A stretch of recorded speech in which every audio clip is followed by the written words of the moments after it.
Turn the team.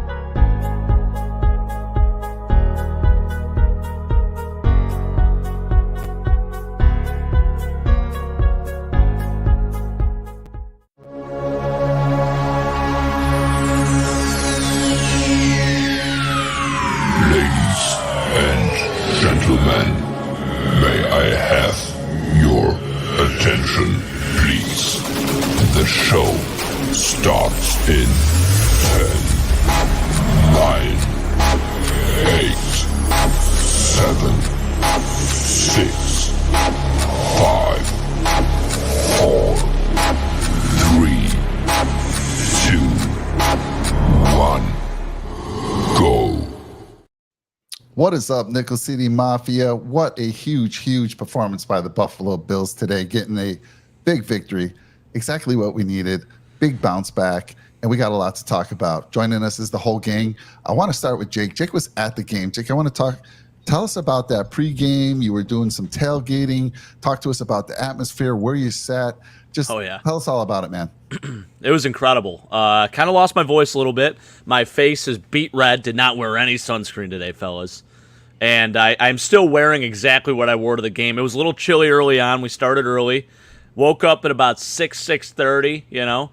We had I went with my brother-in-law, my mother-in-law, and then her friend. So it was a very unique crew, but an incredible crew at that. Everyone got after it a little bit.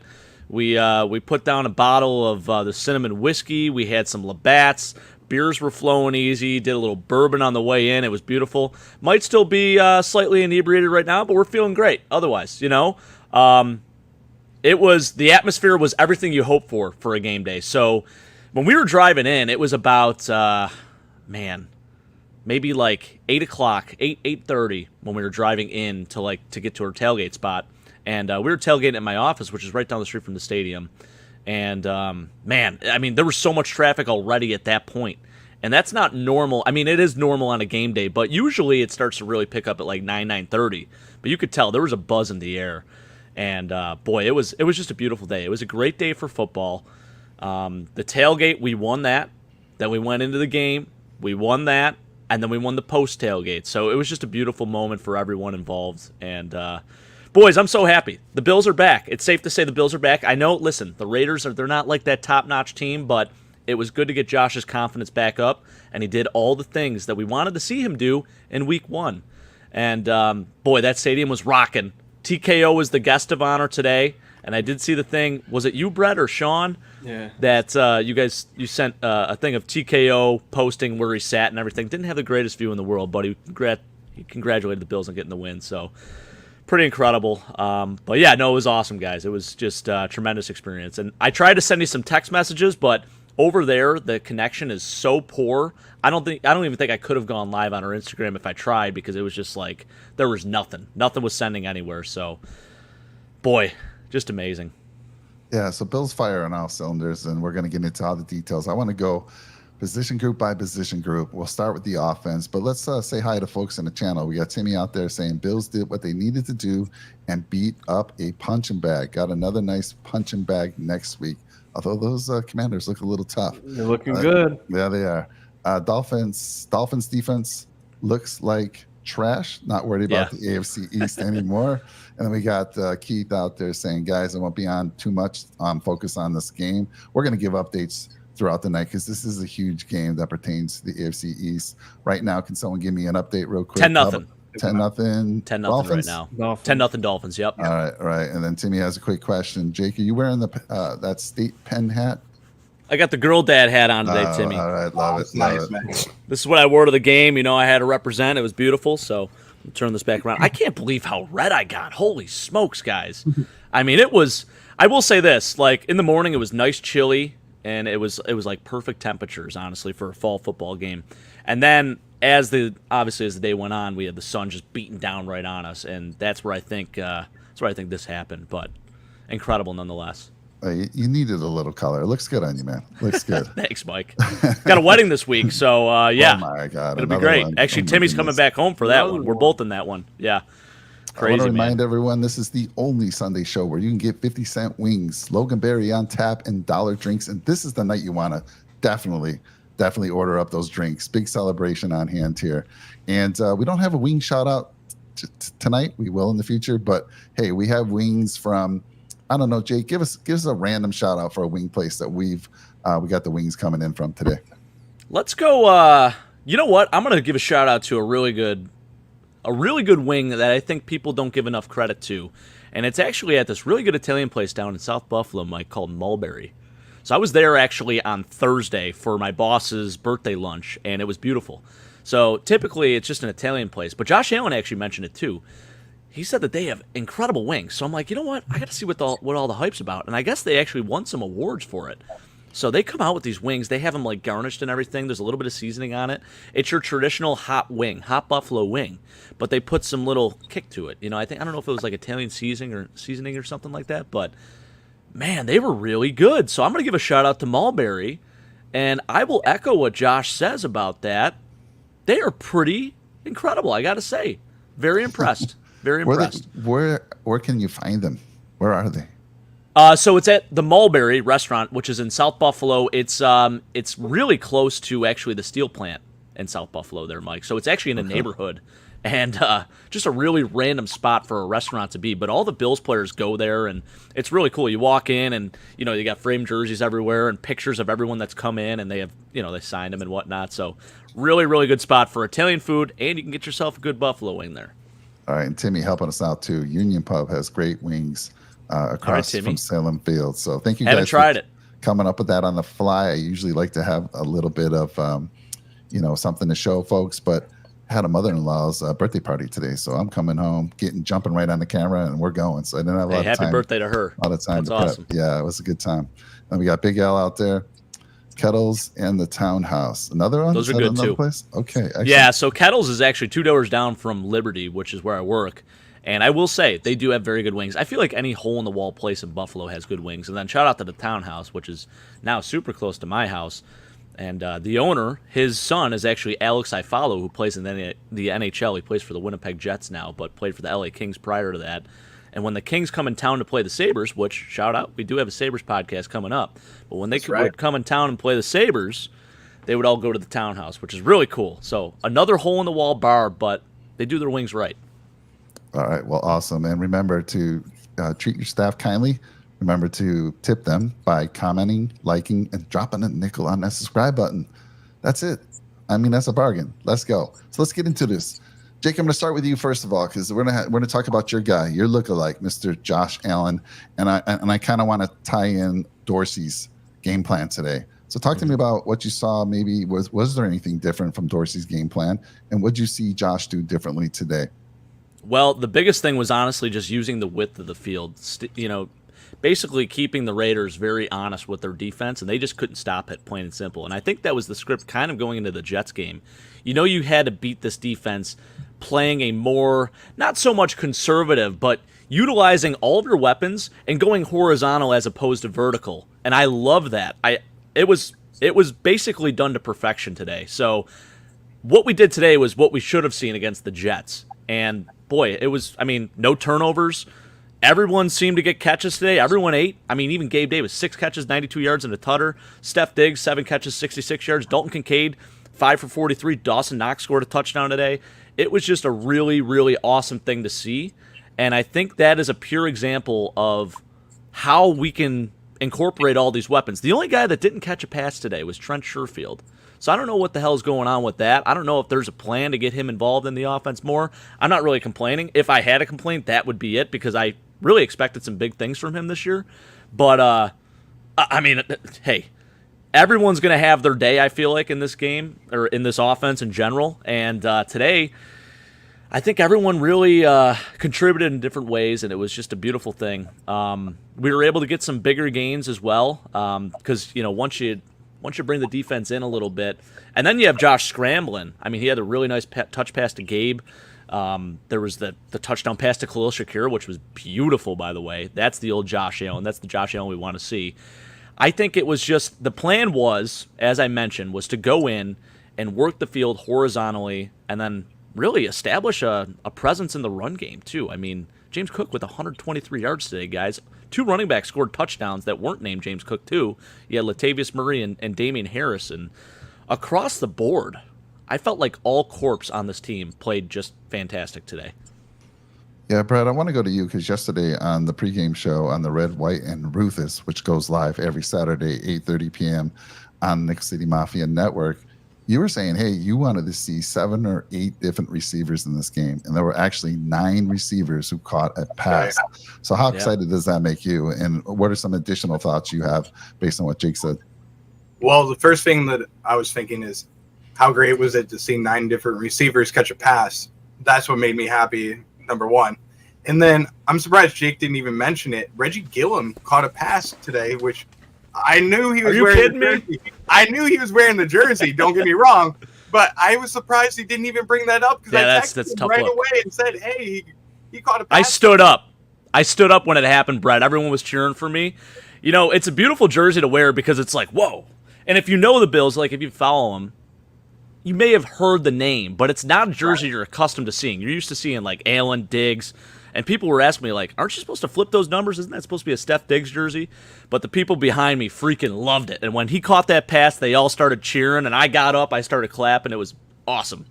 But I didn't mean to interrupt, but it was a great moment. Man. Yeah, good, but it's good to see him on the field and actually making an impact out there, whether it's, you know, in the passing game or in the run game. And I felt like he had a really big day today for the Bills. I felt like everybody did. I mean, on offense, besides Trent Sherfield, everybody made an impact on the field. And I was okay with that. The run blocking was phenomenal. Spencer Brown looked great out there. You look at the whole entire offense, I cannot name a player that I think had a bad game besides Trent Sherfield just not catching a pass. But, you know, you can only... We got to go back and look. I mean, he could have very well been great in the run game blocking. And I mean, I didn't really see much, you know, but... He was really good in the run blocking, which is a strength of his, but I was okay with everything that everybody did. It's a team win today. It's not just on one player. The whole entire team stepped up from Josh Allen all the way down to the bottom of the roster. And, you know, I'm okay with all 48 people that were out there on the field, even the inactives, even though they didn't play. They played a key role in this game and getting them the win. And Kyle Allen and Josh Allen, you know, with the two of them, they really fixed what was going wrong last week. And Ken Dorsey looked good as well. So all the way down the roster, I'm okay with everybody. I think it was a great game plan. You know, everything that I saw was perfect. And I wouldn't trade anything away from this game. I was just a little disappointed that they didn't come up to my score prediction. It was 45-17, but we got to 38-10. So that's okay. I mean, still a 28-point win, but I just wanted the extra touchdown for the Buffalo Bills. And then I didn't want them to give up another touchdown, but if that would have happened, it would have been pretty freaking cool. Yeah, I want to talk about the O-line, and we're gonna swing that over to Sean because that is his specialty. But yes, I just want to reiterate, Josh was taking what the defense was giving him. I mean, I love the 12 personnel. The 12 personnel, and I love how they were actually helping Brown out and blocking Crosby, and then the tight ends would slip out and to be a check down for Josh, and he used that multiple times. And guys, we saw Josh Allen throw a ball away. He threw a ball away when the offensive line gave him all kinds of time, and it was a beautiful thing to see. Live another day, man. Live another day. But when we're talking offensive line and we're giving credit to them, there's nobody else better to talk about the O-line than Mr. Sean Kula. Nobody cooler than this man. But Sean, you talked to us about that running game. First of all, the running game was fantastic. But talk to us about what you saw on the O-line today. Man, I couldn't be happier. I've been smiling basically all day thinking about how good they were, man. I mean, even Spencer Brown, I was like, I'm going to have to give this guy flowers today. And I was like, I don't want to say it too soon because I don't want him to screw up. But, wow, I mean, that was the best game he ever played. I mean, if I'm being fair. Yeah, he had a lot of help. But, and yeah, he got beat a couple times. But overall, run blocking, pass blocking, that was the best performance I've ever seen Spencer Brown have. This is the best offensive line performance I think I've seen this Bills team have since I can remember watching football. And, I mean, the holes were there all freaking day. I mean, in the beginning, James Cook, he has poor vision again. Like, it seems like he has poor vision in the beginning, and then he, for some reason, he heats up later on. It's like now all of a sudden he can see the holes. But the first run of the game, he could have had like a 25-yard run. I mean, you could have put a 18-wheeler through that hole, and he got like a 2-yard gain. So he still got a little work to do with vision, but the offensive line holes were there. Pass protection, Josh had all freaking day, and like you said, they were blocking for like 6 seconds, and then Josh threw the ball away. That's a hard, blocking anybody for more than 2 seconds is tough, and let alone 6 seconds. So A+ perform. I mean, still we got to watch the film and everything, but from first glance, man, I've been trying to tell you guys from like last week. Everybody blamed them for all the sacks when it was all Josh for the most part. They gave up 1 sack. Traditionally for them, everyone else was like Josh moving out of the pocket too soon or moving up too soon or doing something wrong inside the pocket. The offensive line did really good last week, and nobody to give them credit yet. But I don't want to hear any negative things about the offense. I'm sure they made mistakes. Everybody, you have to understand, even the best offensive line can't win every single rep. So, yeah, Brown lost a couple reps. Yeah, Torrance had a couple of bad reps in the beginning. Yeah, Dawkins gets beat once in a while. But as a unit, in week 2, I mean, this beyond blows out my expectations I had this year already, and they're only going to keep getting better. So, I mean, as of right now, I'm giving them at least an A for what they did. They gave Josh tons of time. He already had tons of time last week, but he had tons of time. He was comfortable. He didn't leave the pocket too soon. He made the reads he was supposed to. He didn't try to go for the kill shot. And, now I think he's going to start slowly trusting the offensive line more. And, I mean, that's right. They did absolutely fantastic. They better get every, I know when we were in school, they gave stickers for, things we did during the game. You put them on your helmet, and then you make designs in your helmet. And, they better get the 100-yard rusher stickers, 200-yard passer stickers, no sacks, no sacks allowed. I mean, Max Crosby was a non-factor in that game. Yeah. He had one. I think he had one pressure, and it was called back anyway, and it turned out to be an interception. So luckily, it got called back. But the one play he actually made a difference in, it didn't count. So, kudos to Brown and kudos to Knox and Kincaid and Morris for helping him block. I mean, it made me nervous when he was one-on-one with Crosby because he got through a couple times, but Josh was able to, because he had great blocking on the inside, he had a running lane. So, I mean, Mike McClinchy was getting worked one-on-one, so if we thought Brown was going to win one-on-one matchups with Crosby, we were mistaken. But fantastic. I wish I could message him and just be like, you know what, Brown, of all the bad crap I said about you this past 3 years, here you go. You deserve this game, and I hope you keep building off of it because I want to be wrong so bad. I would love to have a fantastic offensive line. I want to have right tackle secured, but build off of it. Don't come out next week against the Commanders and just get your shit worked again, and then we're back to the same old. Here we go again. It was just a fluke game. I'm happy for him. I want to be the first person to say, congrats, Spencer Brown. You played freaking awesome, and offensive line as a whole, A+, baby.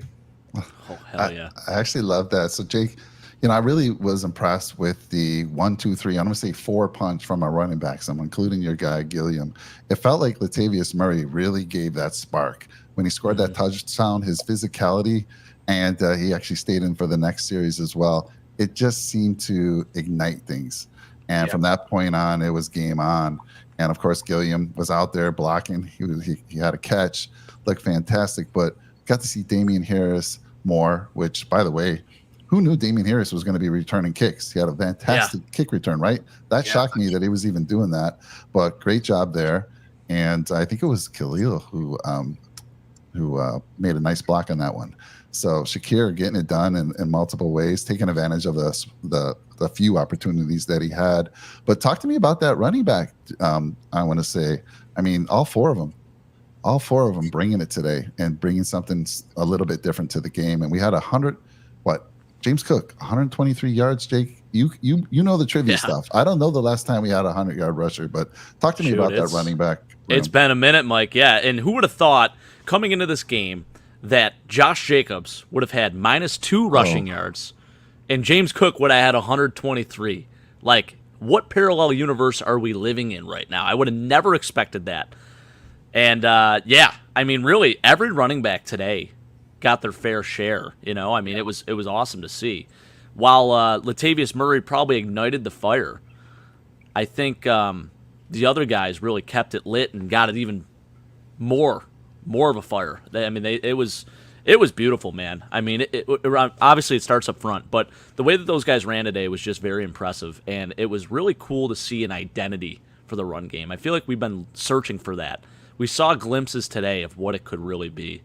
So it was, just overall, I've never felt so complete after a freaking win. Like, there's not many bad things to say about it. So I'm really enjoying this. This is a really cool moment. And the Raiders they're not scrubs. Like, they came out in week 1 and they really took it to the Broncos. So I think, obviously they came out to play, and, I think we really neutralized a lot of their star players. Like, Devontae Adams still had 84 yards and a touchdown. That guy's impossible to cover. I'm sorry. Like, he's an elite receiver. He's a top 2 receiver in the NFL right now still. So you're not going to be able to just go out there and shut him down. That's just not going to happen. But, God, what I even saw, the development today was the biggest thing to me. Like, Terrell Bernard looked incredible.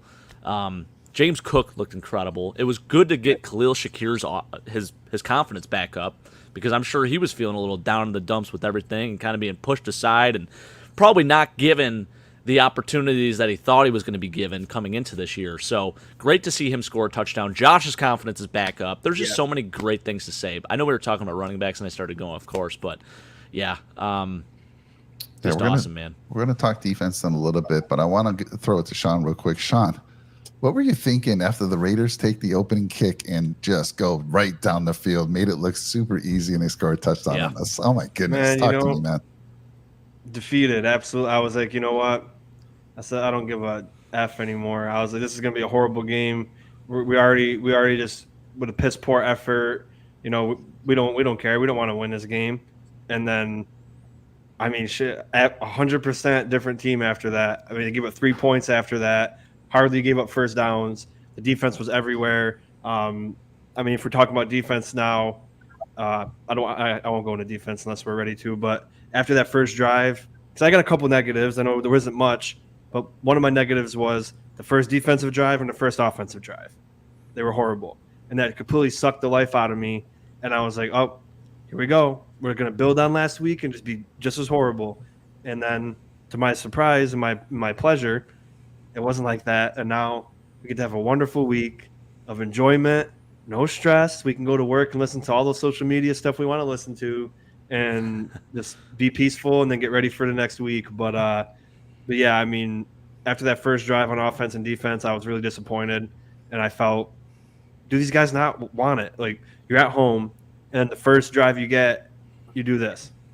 But Sean, I want you to know I've clipped your praise of Spencer Brown, and I put it on his social media platform, so I posted it so he can see it. So I hope he does. Yeah. Everything's going to be good there for sure. From everybody, once in 3 years, he deserves a little bit of praise from everybody.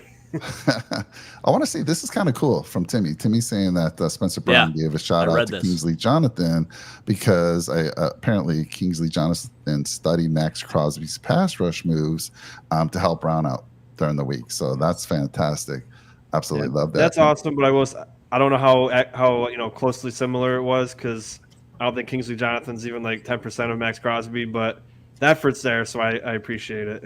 Maybe, who knows? Hey, scout team's important, baby. If he's as good as Max Crosby, why is he always inactive? Yeah, right. I mean, if he's that good to replicate Max Crosby, you better be in the lineup next week. I'm tired of the same old people being inactive. Maybe he will. Maybe he will. Do you remember when, I think it was Joe Webb, like a few years ago, he had to replicate Lamar Jackson for the Buffalo Bills? Yeah. And I was just thinking back to that.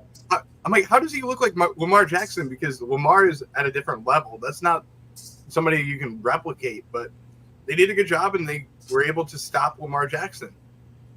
Well, give Kingsley Jonathan some reps then. If he's doing making impacts like that, that's what earns you time, I believe. I mean, if you're on the practice squad making people better on the first team, what does he have to do to get some reps? I mean, I don't know. I mean, we put him on the roster for a reason. and we traded Boogie Basham away for a bag of Lay's potato chips. So at least get him some reps before Vaughn comes back, because if Vaughn comes back, he might never see the field. But maybe That's he will true. next week, because Leonard Floyd had an ankle injury, so maybe Kingsley Jonathan will play next week. There was an update on that, though. Apparently, he's good. He said okay, not good. to worry Awesome. about it. Yeah, it sounds like Very good. everything's good there, so he'll play next week, which is Wonderful. great. Who was that, Jake? I missed it. Leonard Floyd. He left with an ankle injury, so there was some concern Yeah. about that, whether it would affect him for next week, but he said he's good to go. He'll play next week. So And then Yeah. Hyde had a hamstring injury, and then Yep. he got hurt in week 2 again. So maybe we should just never play him in week 2 and just seriously, man, rest. something about it. I don't want to hear next week that Micah Hyde's out for the year, like Yeah. No. this is what happened last year. Now, it is interesting. You go back 2 years ago, lose the first game to the Steelers. It was 23-16, I believe. And then we end up shutting out the Dolphins the next game, 35-0. So Yeah. eerily similar to how it felt 2 years ago. Of course, we lost in that 13-second game, but kind of interesting, kind of I cool. do want to say that before we continue, it's my son's birthday tomorrow, and Oh, hell yeah. Every week since he's been alive, the Bills won. So we got home from the hospital, we beat the Giants in 2019, then we beat the Dolphins, then we beat who was it the year prior? Whoever it was, but we won every single week. I might be mixing games up, but since we brought him back from the hospital till today, we've won every single week 2 game. So He was in the hospital, Sean? What's that? He was in the hospital? You mean like? Yeah, when he was born. Yeah. Oh, okay, okay. No, yeah. So we brought him can't home be from the, John. we brought him home from the hospital, and then that was week 3 though when we got home from the hospital, I think. So the day he got home, we beat the Giants in 19, and we won the next year, 2020. I think it was a COVID year. I forgot who we played in week 2, and then You're saying on his birthday. I got it Yeah, now. I'm and like then 20 super and then- confused. That yeah, makes and then sense. 2021 Okay. we beat the Dolphins, Oh, and then wow. last year we beat the Titans, and then this year we beat the Raiders. So Wow. I guess we could say we're winning every week too from here on out. I guess. It's a good luck charm, man. Yeah. Yep. If I had told you guys to take the prop bet that Kyle Allen would have the same rushing yards as Josh Jacobs, you'd have said Crazy. you're crazy. They both have -2 yards rushing. So From a You'd have kneel won. down for Kyle Allen on that, too, by the way. exactly. Yeah. How funny is that? You would have won some big money on that prop bet. Oh, I yeah. think we I'm got to sure. talk about that more. I mean, that's just incredible. It is incredible, man. Yeah. Okay, so guys, before we move into the defense, we're going to give away 2 game balls, each of us, to the offense and 2 to the defense. I want to go around the horn here, and I want to ask Brett first, your 2 game balls on the offense. So I'm going to give a game ball to Josh Allen to start off. I really loved what he did out there on the field. He looked completely like another man out there this week. And he was poised. He was confident. I really liked that he took the checkdowns throughout the whole entire game, not just the first half like he did last week. And he looked like he's back to his normal self. Now, one thing I will add real quick, I don't want to get into it too much, is I like that he took the checkdowns, but I was also kind of worried that he was taking a little too much of the checkdowns, and maybe he wasn't seeing what was down the field necessarily, and if somebody was open deep down the field. So I wasn't sure if the Bills were just telling him, hey, take those checkdowns as much as possible. But that's one thing that was starting to worry me, was that he was taking too many of them, and he was over adjusting. But it's going to have to be like the 3 little bears where, I don't want him to be too hot. I don't want him to be too cold. I want him to be just right. That's where I want him to be. Okay, I want him to be just right. Hell Where yeah. he takes, Little Bears. he takes the. I want him to take the deep balls when they're there. I want him to take the short stuff when it's there. But I also want him to make the smart decisions out there on the field. So game ball to Josh Allen. And then second game ball is going to go to Dalton Kincaid. I loved what I saw from Dalton Kincaid in the blocking as well as in the passing game. He looked phenomenal. He looks the part of a number 1 tight end in the NFL. And he also looks like he's going to become a focal point in this offense. So I got to give him a game ball, even though I could give it to Gabe Davis for what he did. But because he's a rookie and because he made such an impact out there on the field, and he stepped up big, especially when he got injured as well, and he got rattled on that play. And then he came back into the game, and he did his job. That's what I love to see from him. So I'm going to give him a game ball as well. And then, do you want me to go up to defense too, or do you want me to? Nope. No, pass well, it up? the defense at the end after we go through the defense. We haven't even talked about the defense yet, Brett. Getting ahead of yourself, man. He's just too excited. He's too happy. All right, Sean. Your 2 game balls on the offense. Well, it's got to be the offensive line as a whole for one of them. And then I know Jake wants to pick a certain someone, so I'm going to pick Murray because up until Murray just absolutely freaking destroyed people, it just seemed like all hope was lost. And I had notes. I don't do notes because it's kind of hard because I'm all over the place. I tried to take notes today for the first half and the second half, and I did right in the first half. Latavius Murray, running back 1? Because man, the way that guy runs downhill, like he's getting 3 yards at least, no matter what. And because I was pissed off that Cook had horrible vision again in the first few plays, I was like, Cook, you're so good. You can catch the ball in the backfield. You're fast. Just see the hole, hit the hole, just like in baseball. See the ball, hit the ball. Come on, you can do this. But then Murray's just like, man, he's just a freaking monster. Like Spillane he probably didn't even know what happened to him. He probably didn't know where he was after he got hit like that. But man, I mean, Murray just for bringing the juice. I mean, obviously Cook dominated, but the juice Murray brought when we needed it most. Cook wasn't in there at that point. Murray went in there for a reason. He brought the juice, got the touchdown, got us rolling, and then of course the offensive line. They've been a thorn in our side for years and years, and it really feels like, and I'm so happy to say it, it really feels like we're going to keep building off of this and have a pretty decent offensive line this year, and we won't have to be blaming the offensive line all season long like we have been in the past. So if I could do offensive line as a whole, they get my game ball and then Latavius Murray. All right, Jake, your 2 game balls for the offense. Well, thank you for not taking James Cook because I got to tip my cap to this young man. He came out there over 100 yards today, caught 4 for 36, had some nice blitz pickups too. That's right. So everything he did today was perfect. I mean, it really, you know what? It wasn't perfect because it did start off a little shaky, as Sean mentioned, but the way he capitalized, the way he finished his runs today too, I was very impressed. Got a little physical, what you like to see, because that's not his game. It's really not, let's face it. So everything that he did today, the way he responded after that first drive really told me a lot, so it was awesome to see, man. His confidence has got to be through the roof right now, so you got to give him a game ball. My other game ball is going to go to Gabe Davis. How about Gabe? I mean, he was in the right place at the right time. He was able to sit down on a lot of those spot routes. He was able to do scramble drill with Josh Allen as well, catch a nice touch pass from Josh, scores a touchdown today. He played physical. He was good in blocking within the run game. And this man doesn't get enough credit. He usually plays 98 to 99% of the snaps in this offense. He's on the field all the time, guys, and he does a lot of the dirty work that a ton of receivers in this league refuse to do. So shout out to him, man. 92 yards and a tutter today. I had a feeling it was going to be a nice day for Gabe Davis. I think someone actually said it in the comments last show. It's Gabe Davis's time. Maybe was it you, Brett? You did say something about that. Yeah. Hell yeah, brother.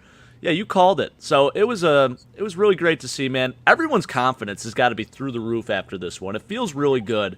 And again, no disrespect to the Raiders because they're not a bunch of bums. Maybe they don't have it all figured out, but I think they do still have a bright future, and this is still a good team that we played today. So it's not just like we played a cupcake team.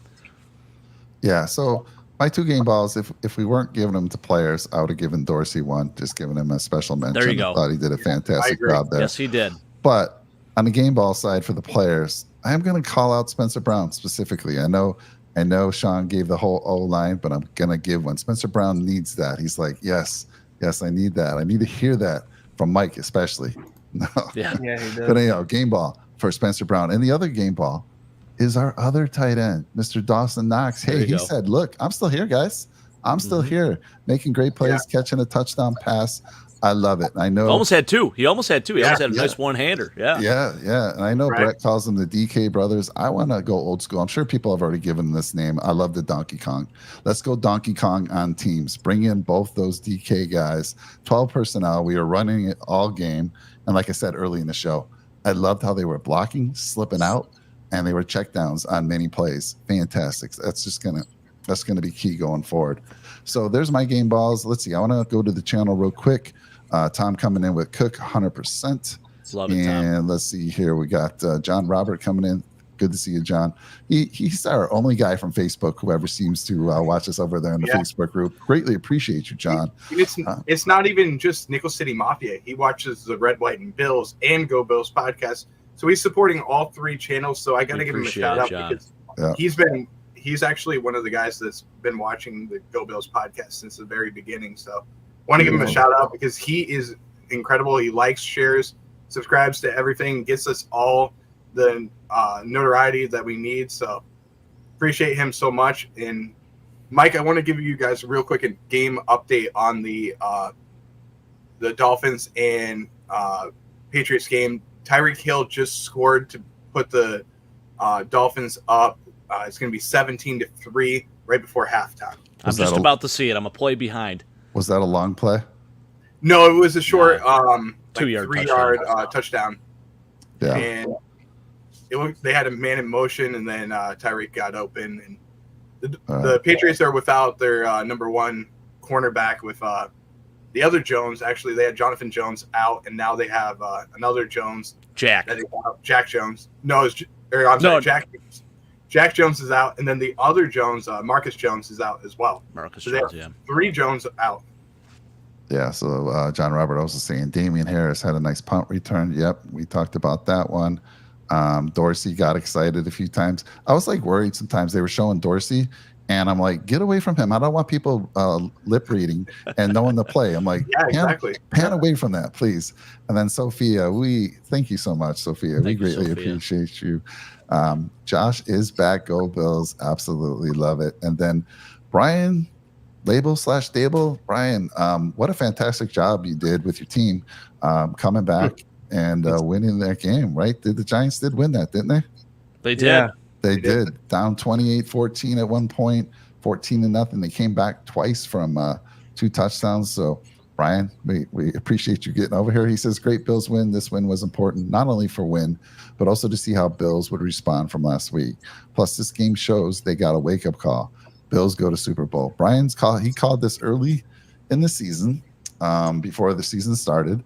He even came in last week and said, look, I've never made this type of prediction. I'm not that type of person, but this is the year that just feels right. And he makes the call and he's sticking to it. I want to see this, though. Jake, I got to let you know something before we move on to the defense.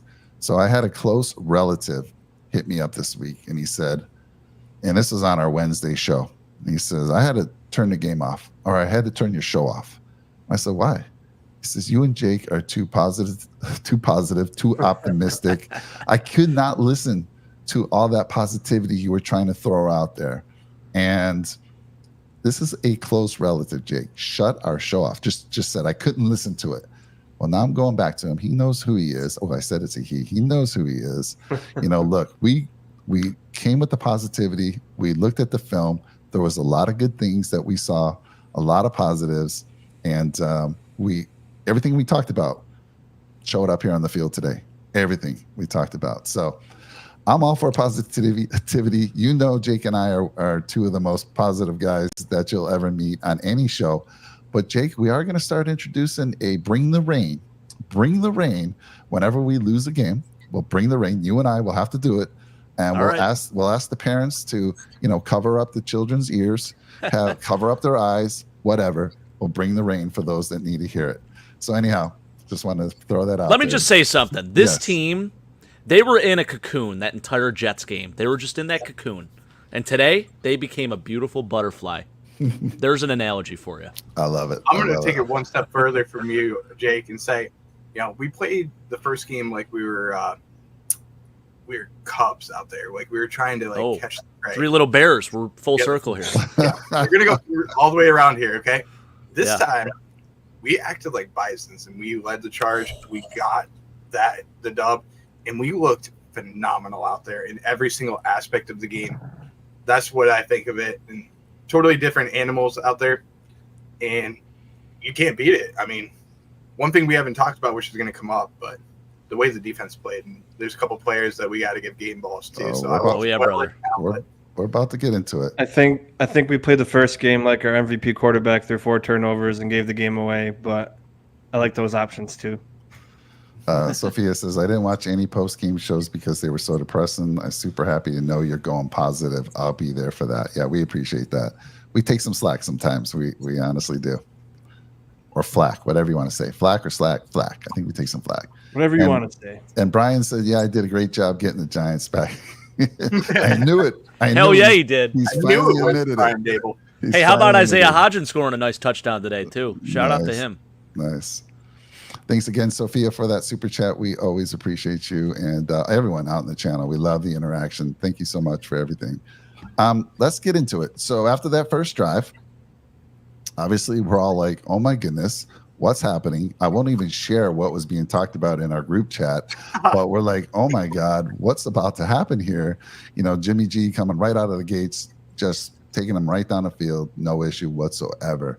But then you got to give Mr. McDermott a lot of credit here, right? He makes adjustments quickly. Whatever the heck they changed after that first drive, it was lights out. It was lights out.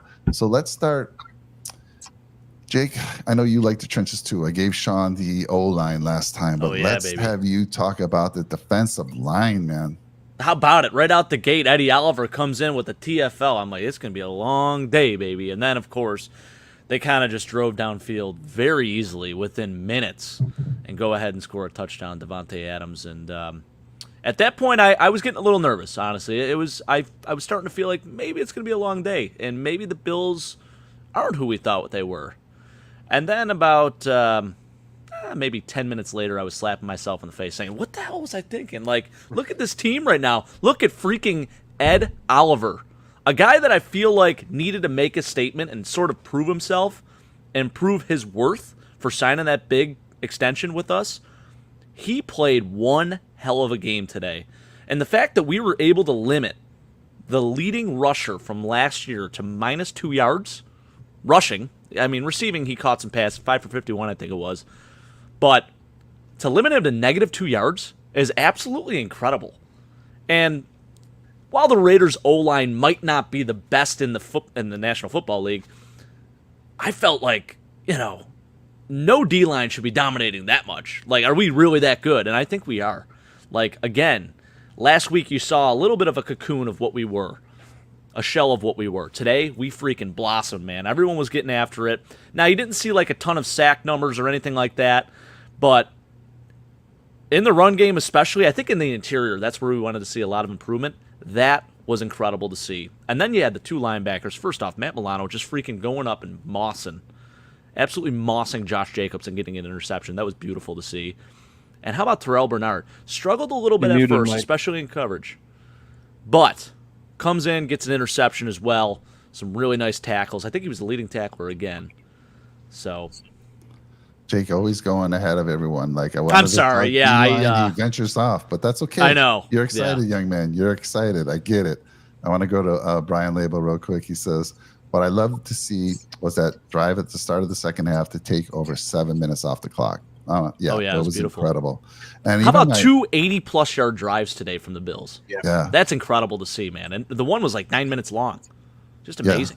Yeah. Even my dad texted me after this drive. He said, that was the best drive I've seen the Bills have in a few years. So it was very impressive. How about the third quarter by the Buffalo Bills? Having the ball for over 12 minutes in the third quarter. I was so ecstatic at that stat. I mean, I looked at how much the time of possession battle for the Buffalo Bills on offense, and I mean, they looked phenomenal. They held the ball for over 40 minutes in the game. I mean, that's a recipe for a win. That's how you dominate and win games, and that's what you saw today. So 40 minutes that they held the ball for, I'm okay with that any day of the week. So let me throw this question from Big Al over to Sean. He says, I still don't think we have enough sacks, and he doesn't know why. What do you think's going on there, Sean? Well, I'm going to have to push back on Jake a little bit. I thought one of the negatives I had was the defensive line as far as pass rush goes. They had a couple pressures. They didn't bring Jimmy G down once, no sacks. I think they had 1 or 2 QB hits. And, I mean, before the game started, I did mention how the Raiders were a top 10 offensive line, so I didn't expect as much pressure as we got against the Jets.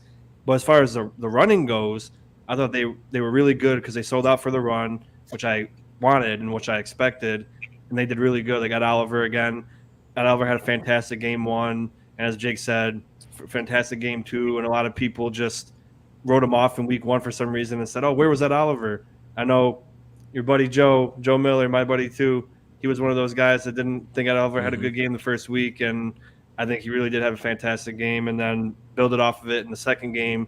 But I just, as far as pass rush goes, I just think they sold out for the run this week, and they got some pressure. They got some interior pressure, but I think this was the kind of game where they were okay. We didn't get the sack numbers we wanted, but we forced Jimmy G to try to beat us.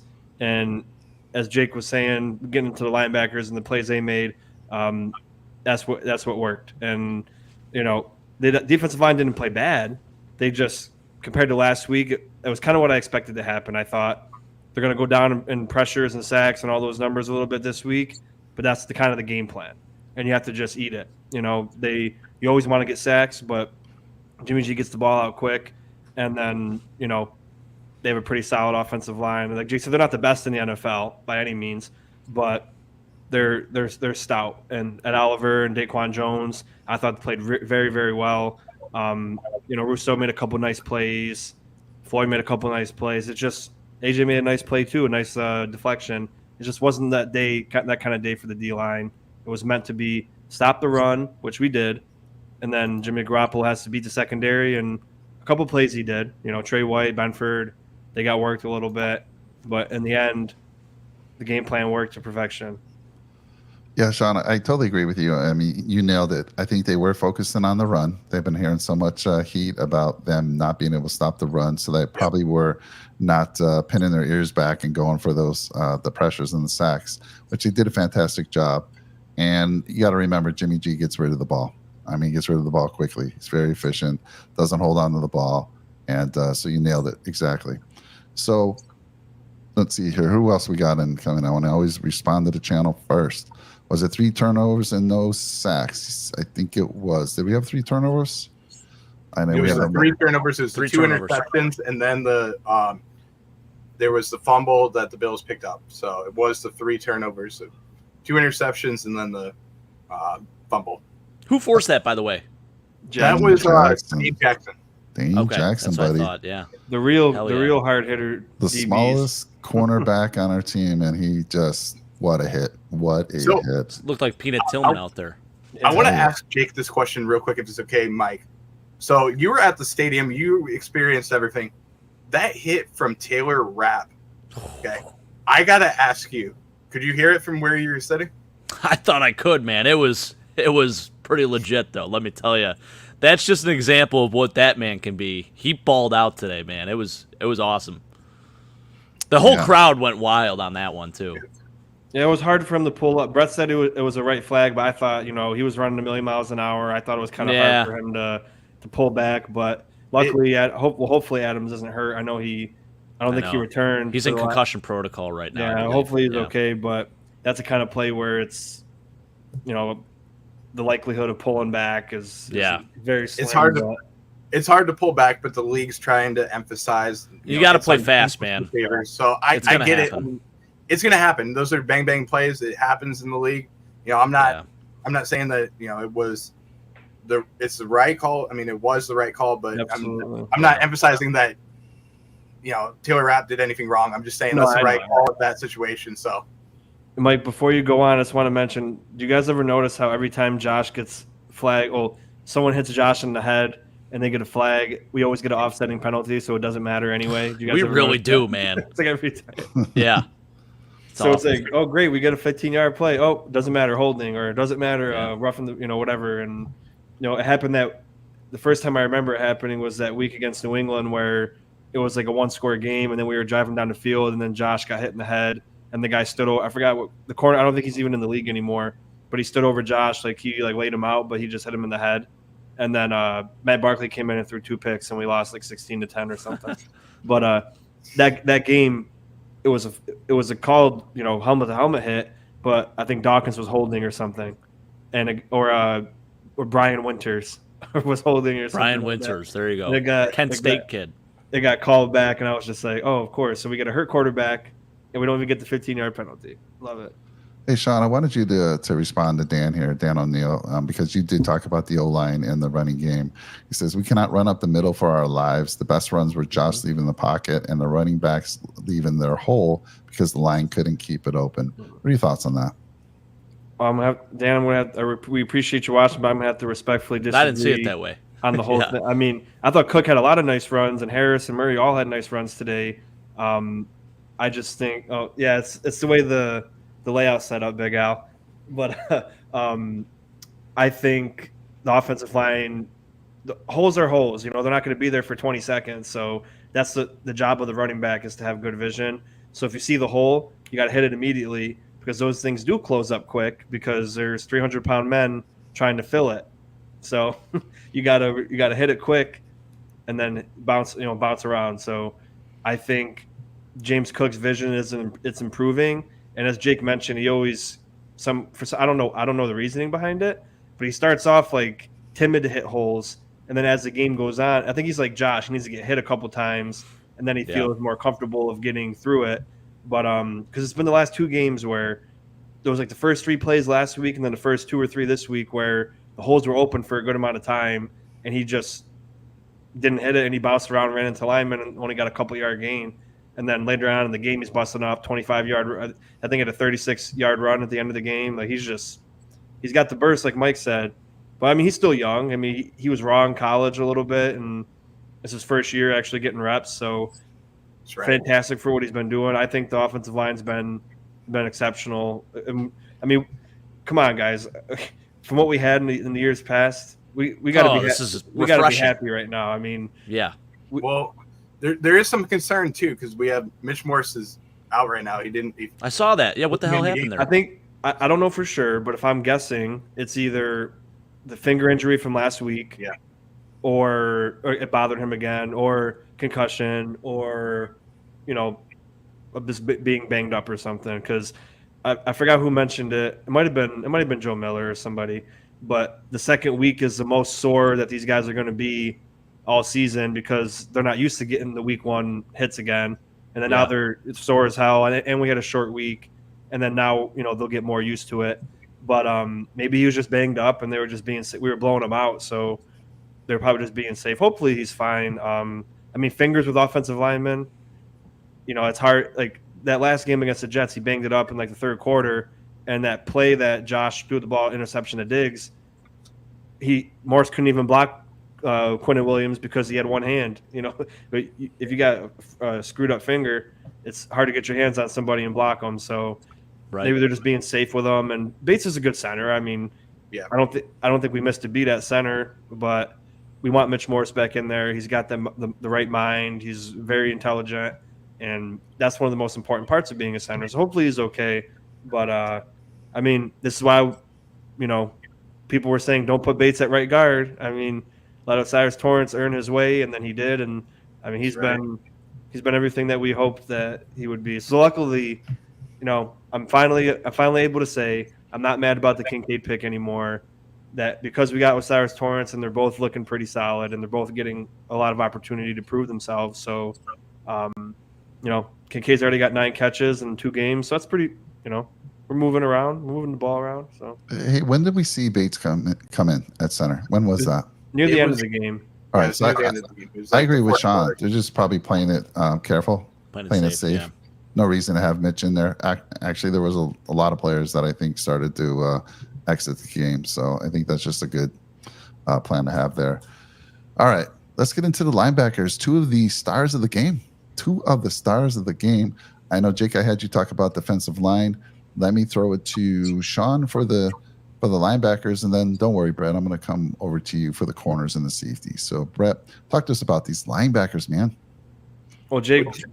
Oh, do you want Brett to go or me? No, you, sir. Sean. I'm sorry. Did I say Brett? No. I meant to throw it over to you, Sean. Okay. Sorry. Well, Jake already alluded to it. I mean, both linebackers had a great interception. I mean, Matt Milano. People always say, especially Dolphin fans. I love my Dolphin fans out there if you're watching.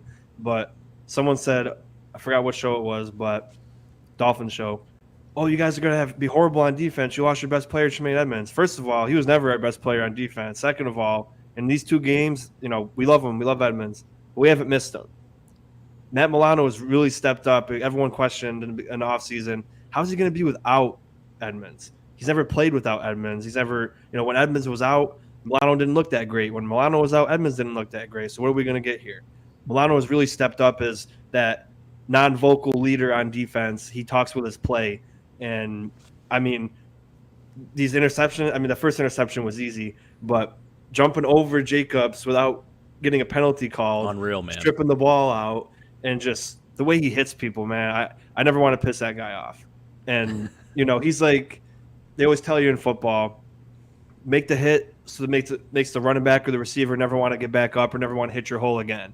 And Milano's that type of guy where he's going to hit you hard enough, and then Jacobs is probably going to be like, damn, do a pass play, please. I don't want to have to run up the middle, run through the A gap again and meet Matt Milano. And, Bernard, a lot of people thought maybe he didn't have it was like a split for the fan base. A lot of people, including myself, thought he did pretty well, especially for his first start, in the NFL. And the other half thought he's not the answer. I don't think he did that well. But he built, I always say build off the last performance. Go 1-0 every week or whatever you want to say. And Bernard had another great week. He led the team in tackles again. He was hitting hard. He was hitting his gaps well. They were talking on defense, him and Milano. And that interception on that screen pass, I don't know. Do you guys remember who tipped it? I don't remember who tipped it. That was Greg Russo. Okay, so tipped it. So just gotta give the credit to Russo for tipping it. And that interception on the screen pass. How many times you get interceptions on screen passes? So that was another one of those game-altering plays. You got the Murray run for a touchdown, and you got the Bernard pick. And it was funny because you guys, I didn't text it to you guys, but as soon as we got the pick, I messaged my friend. I go, you know what? I said, I don't even care right now because I'm so pissed off at this team right now. But then after we got going again, because you guys know how it gets when it gets heated when you're losing, and then I was able to enjoy it afterwards. I was like, wow, you know what? That was a fantastic play. But these linebackers, and I think they brought in 3 linebackers once in a while. They brought Taylor Rapp in, to help in the run game, and it worked out. And I don't know if you want to call Taylor Rapp a linebacker, but if I'm just talking about Bernard and Milano, another great performance, and I'm excited. I want to see Kirksey out there as well. I'm not saying we brought him in for no reason, but if Bernard is continuing to build off of every week, and he's finally getting his opportunity to do so, why take him out? You know what I mean? So if you could find ways to incorporate all 3 of them in, because we're going to play good running teams again. Excuse me. And I mentioned it I think it was the Ruthless show or in my own pregame show. Maybe it's good to have 3 linebacker sets in against a team like the Raiders that have good running backs. We play a lot of good teams with good running backs. So maybe we'll see a mix of all 3 of them in there one day. But I'm not ready to pull Bernard out if he continues to do what he's doing. All right, good stuff here. Let me real quickly go to and I'll respond to your stuff there, Sean. But let's go to the channel because we got Jason Sangroni. I don't think I've seen you. That's my friend. That's my buddy. Right. Jason, okay. Welcome to the show, man. What's he saying? Thanks for tuning in, my man. Do you like the Buffalo O-line? Where do you rank them in the league? So we talked a lot about them already, but I'm gonna let Sean respond to this because he is your friend. And Sean, go ahead. Oh, it's tough, brother, because I haven't watched every. I don't think I've seen enough to give them a ranking. As far as how the NFL goes, but I think we're around last year. I think we ended at like 24th out of 32 or 23rd or something. I think we're definitely in the top 15 after the first 2 games, and I'm thoroughly impressed with how they've been with a rookie at right guard and a new piece at left guard. So even without all the continuity in the world, they're still performing. And the Raiders' defensive line isn't that stout, but they did something interesting I thought today. I messaged Mike about it. It seemed like besides Max Crosby, their D tackles took a couple steps back and had like a running start when they went into the guards or the center or the other guard. And I thought, maybe that's why it seems like they're getting pushed back a little bit. But then, we responded and did pretty well against that. I just thought maybe that was something they did. I didn't notice it in the Broncos game, but, there was just something weird I found. But, yeah, offensive line, I'd say they're in the top 15 at least. I got to see, more weeks of, responding and doing well. First 2 weeks, phenomenal. But definitely not top 10, but definitely not 23rd. I will say that.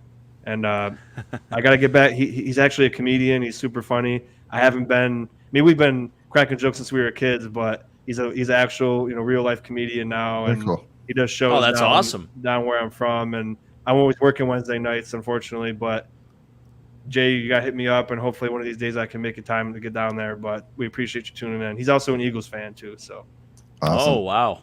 Awesome. Well, Jason, make sure you hit that like button and smash that subscribe button for us. I know you've already smashed it over on Sean's channel, and hopefully you already smashed it on Brett's channel. Yeah, Smash it appreciate one you, more Jason. time. One more time. Yeah. Drop a nickel. So Sean, yeah, Bernard gets his first INT. Fantastic. I mean, it was off a deflection of Rousseau. Amazing. And I don't know how many interceptions that Tremaine Edmonds had in his career here with the Bills. Like one. It wasn't that many. But so Bernard's off to a great start. And Milano should have been arrested. It was highway robbery for what he did on that interception. It was incredible. And Milano and super happy. We know what we got with Milano. It's Bernard. He was thrown in the deep end last week. And again, you were spot on, Sean. Some people were like, yeah, they didn't like what he saw. I know you liked what you saw. I did as well. I think most of the guys here on the channel liked what Bernard brought last week. Again, thrown in the deep end, sink or swim. And I thought he did a pretty decent job, and he's only going to get better. I would like to see Kirksey elevated. But then again, what does that send? I mean, so if Bernard was to get hurt, I think it's Dotson. So I would love to see Kirksey elevated in the event that Bernard is injured there. So hopefully that happens soon. You see Dotson change his number to 25. 25, yeah, I didn't like that What? whatsoever. What the heck? What are you Disgusting. doing? That makes What do you no think you are, sense as a Zayvon Collins? linebacker. Are you kidding me? What the heck? All right, well, let's see here. Did I catch up on everybody? Oh, Big L saying Maddie Glab is a very nice person. Just made a bad mistake the other day. Yeah, Huge I'll echo mistake. that. It's sad because she's always presented herself as a class act, and like she got caught in a tough moment. Like obviously, what she said, like it's on a hot mic. She didn't think that people were listening in or that she was even on the mic. So that's a tough situation. We all say stupid stuff. Oh yeah.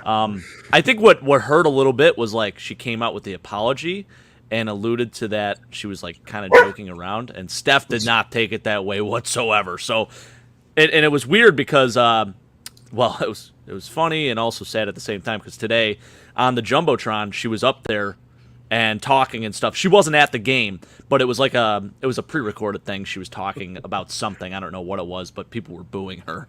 So I think she's taken a lot of heat, and I understand like. It sucks because the profession she's in, you have to be on 24/7. Like there is no, you can't just think, oh well, I'm off the hook now. I can say whatever the hell I want, And maybe she is just speaking her mind. Maybe she's had some bad experiences with Steph. Like I don't know. And I think she tried to cover that up a little bit. It sucks. The whole situation sucks because again, I feel like she is a really nice person. She's always been a class act.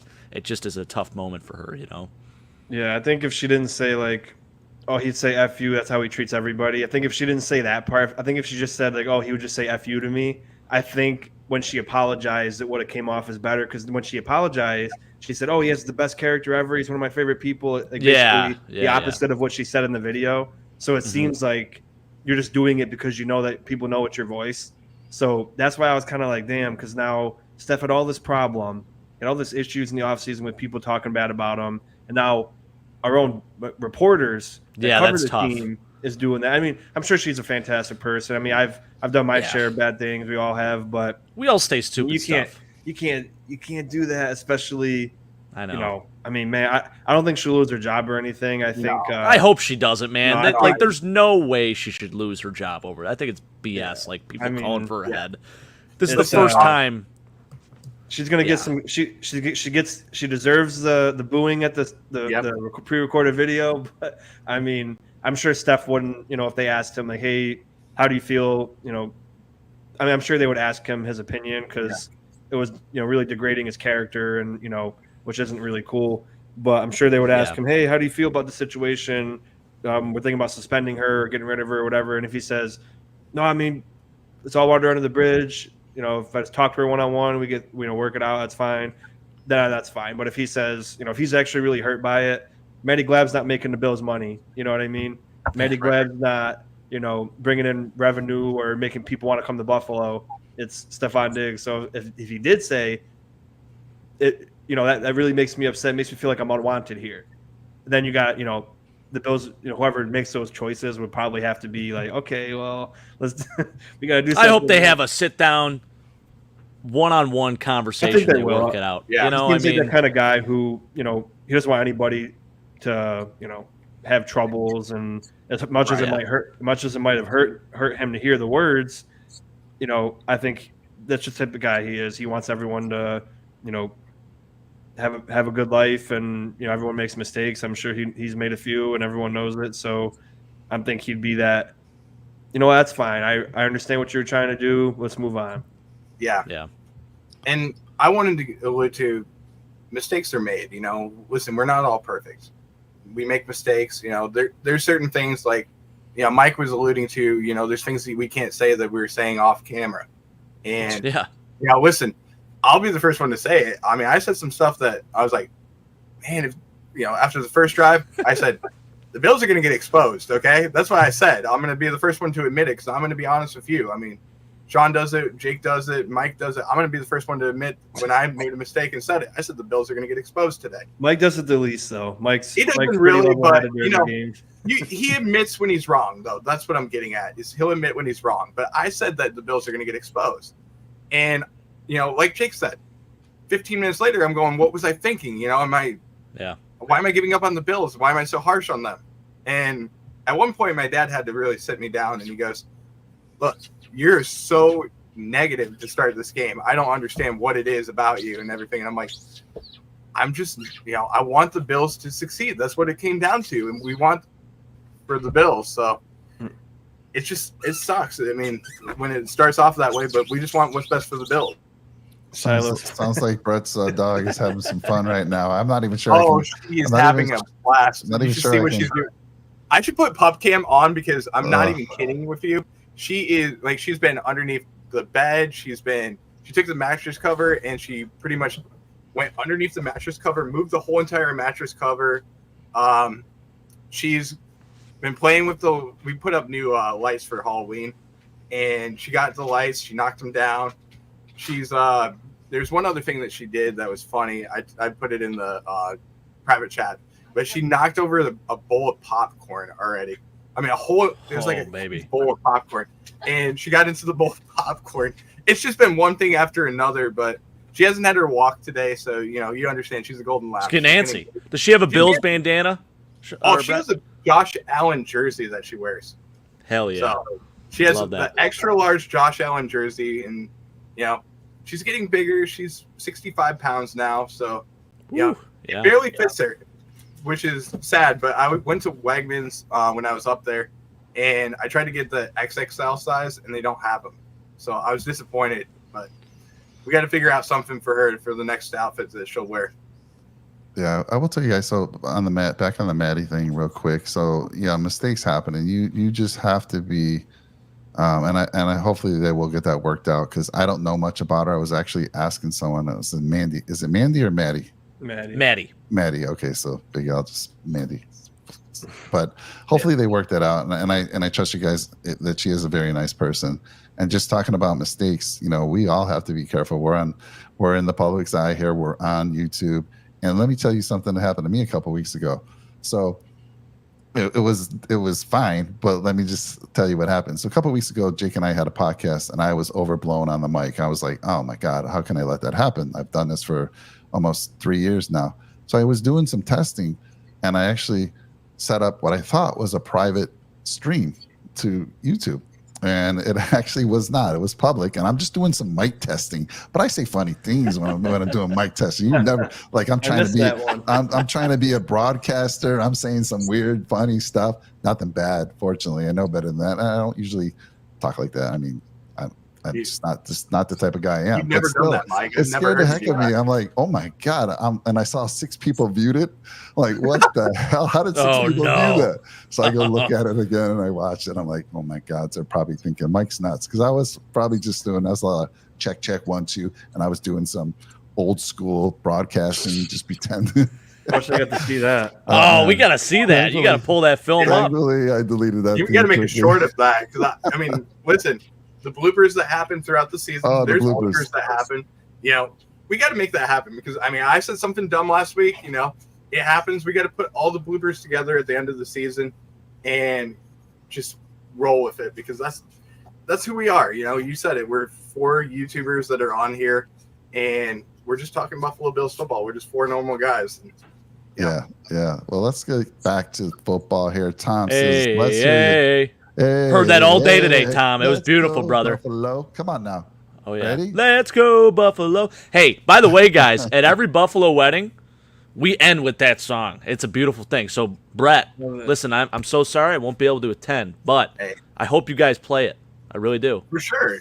Oh, you're gonna miss the rehearsal? You don't know what's coming at the rehearsal? What's coming at the My rehearsal? groomsmen have I can't even say it because I gotta have Hannah cover her ears real quick. So she's got to cover her ears. Hannah, you can't rewatch this either. No, Just she put it can't in the rewatch private it either. chat. Just All put it right, in the so private hold on. chat. She's gonna cover her ears, and I'll say it real quick. But She'll still hear it what probably. we're gonna do is because I want all the viewers to know this. We're gonna have it's an offense versus defense. So the brides the bridesmaids and then the groomsmen are gonna come out for a play, and I'll be quarterback, and I'm gonna throw the ball to Hannah, and then we're gonna do a kiss over there. She doesn't even know. She better catch She doesn't it. know that's gonna happen. She's gonna be surprised when it happens. Freaking love it, baby. You better Hell throw yeah. a good pass, first of But- all, else you're going to be criticized big time. Yeah, It might don't do be- it. Yeah. Listen, there might be somebody that snatches it like Milano, so I'm praying that doesn't happen. My favorite is when you throw the bouquet and one of the bridesmaids goes up and freaking Odell's it. Yeah. That's awesome to see. I've seen a lot of film on that, a lot of videos out there about that. Yeah, Womp I've seen Dumpy it a lot. coming in saying, great game, Hell boys. yeah, go Bills. Thumbs up to all you guys. Go Bills, great win.